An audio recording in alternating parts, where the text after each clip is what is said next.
আসসালামু আলাইকুম। আপনি কি খামারে মাংসের জন্য মুরগি পালনের কথা ভাবছেন? আজকে আমরা জানবো কালাবার্ড মুরগি সম্পর্কে। এই জাত কি সত্যি মাংসের জন্য উপযুক্ত কিনা? ওজন কেমন হয়? খাবার খরচ, যত্ন আর লাভ ক্ষতির হিসাব। সব জানতে ভিডিওটি শেষ পর্যন্ত দেখুন। কালাবার্ড একটি ক্রস জাতের দেশি ধরনের মুরগি।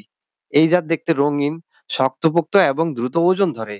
সাধারণত 35 থেকে 45 দিনের মধ্যে 1 কেজি পর্যন্ত ওজন পায়। দেশি স্বাদের মাংস হয় বাজারে চাহিদা অনেক। রোগ প্রতিরোধ ক্ষমতা ভালো। ব্রয়লার মুরগির তুলনায় অনেক কম ঝুঁকি। ৩৫ দিনের মাথায় একেকটি মুরগি গড়ে ৮০০ গ্রাম থেকে ১ কেজি পর্যন্ত ওজন হয়। মাংস তুলনামূলক শক্ত ও দেশি স্বাদ হওয়ায় গ্রাহকের পছন্দের তালিকায় শীর্ষে থাকে। ব্রয়লারের চেয়ে কম ফিট খেলেও ভালো ওজন পায়। বাজারে বিক্রি করে লভ্যাংশের হার বৃদ্ধি করা যায়। তবে ব্রয়লারের মতো দ্রুত না বাড়ায়, অপেক্ষা একটু বেশি করতে হয়। তবে ঝুঁকি কম ও ওষুধ খরচও অনেকটাই কম। ৪০ দিনে ওজন যদি ১ কেজি হয় আর প্রতি কেজি যদি বাজার দরে ৳২২০ পড়ে, খরচ পড়ে আনুমানিক ৳১৩০ থেকে ৳১৪০ প্রতি মুরগিতে। লাভ থাকতে পারে ৳৭০ থেকে ৳৮০।